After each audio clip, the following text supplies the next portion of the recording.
Hey, what's up, everybody? It's Matt here. Tanks Lawn Maintenance. It is 7:46 p.m. Monday evening, February the 26th, 2024, year of our Lord. And man, I tell you what, I am, I am beat. I am, I am beat. There ain't no way around it. I'm just beat. Uh, I think my full-time job has gotten wind that I plan on leaving April 1st, and I say that, man, because people are people are talking. People are talking, and I think things are about to get very interesting. But I'm not like I'm about to get fired or nothing like that. I'm minding my manners at work, man. I've got 5 weeks left. I'm just gonna shut up and not say a word to nobody. Just do my thing. But yeah, I think they got wind of it, and I'm telling you, they are trying to get their money's worth out of me before I go. Man, I had this doggone shop door open today while I was at work, and now I got mosquitoes in here. Anyway, man, I just got done making out the schedule. My season starts this weekend, April 1st, Friday.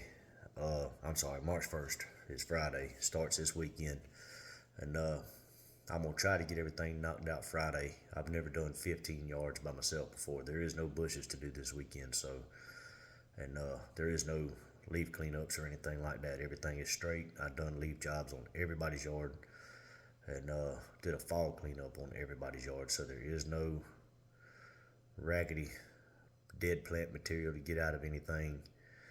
I do have 15 on the list Friday.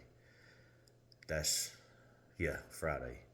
And then Saturday I have not many. Not many at all. I think it's 5 or either 6 Saturday. But the madness is about to start, man. It really is. And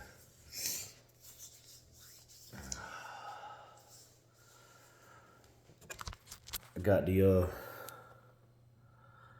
the beasts over there ready to rock and roll, man. Everything's good. Everything's ready to go on them. And well, I'm ready to just go. You hear me? I'm ready to go. And not gonna lie, y'all, I am excited. I'm as excited as I can be.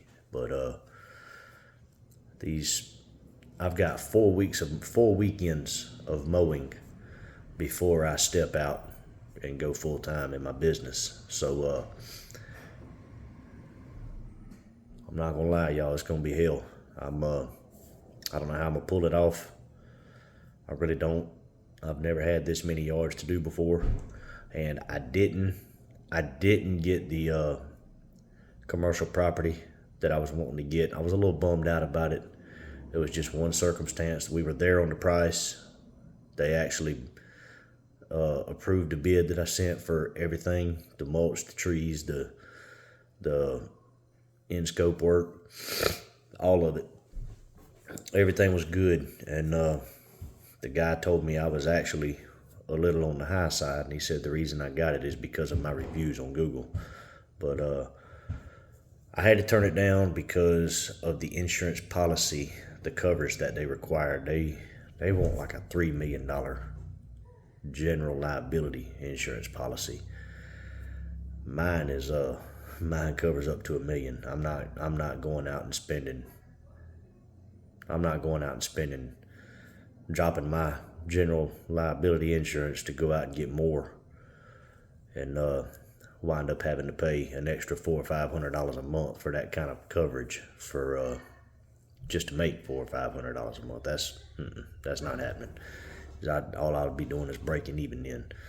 But it's a shame, man. I really did want that property. It was going to be good money.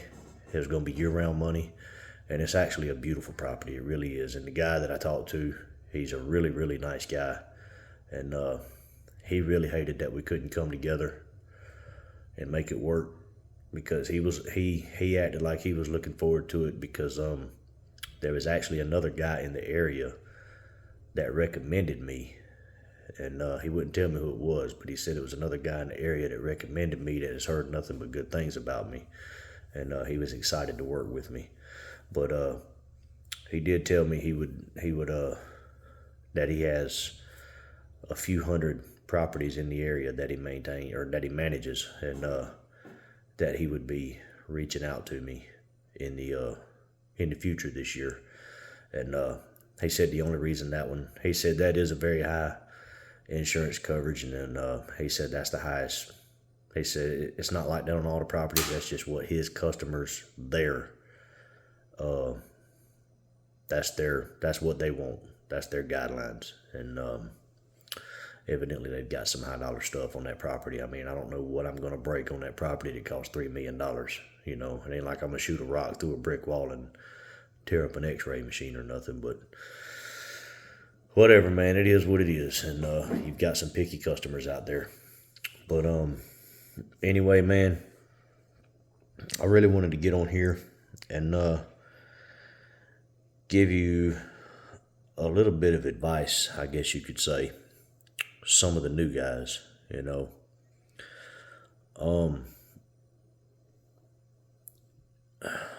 You know, I see people all the time wanting, you know, when I've talked to a few guys, you know, just here and there at the gas station or out in the streets or whatever, you know, people that are just starting, like only been doing it for a couple of weeks or thinking about getting into it, and they're wanting to go out and spend thousands of dollars on commercial equipment and thousands of dollars a month on insurance and everything else.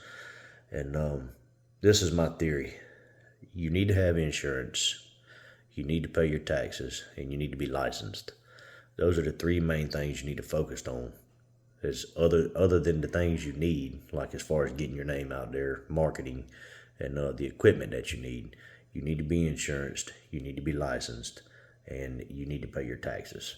And all that's a gimme. You know, that's overhead that you're gonna have. And if you're gonna be a legitimate business or build a business that you're proud of, you need to do all those three things. But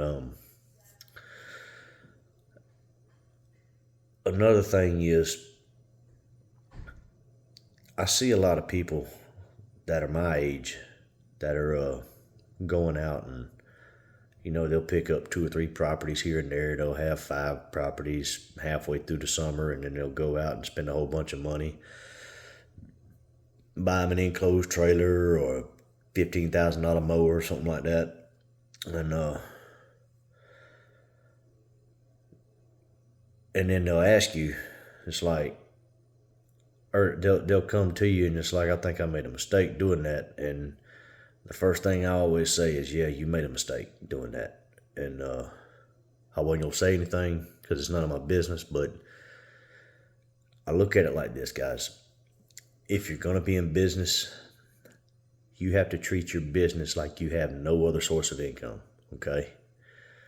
Because this is the thing. If you're growing your business to become a full-time job one day, you need to get your business to a point where it can sustain itself, okay?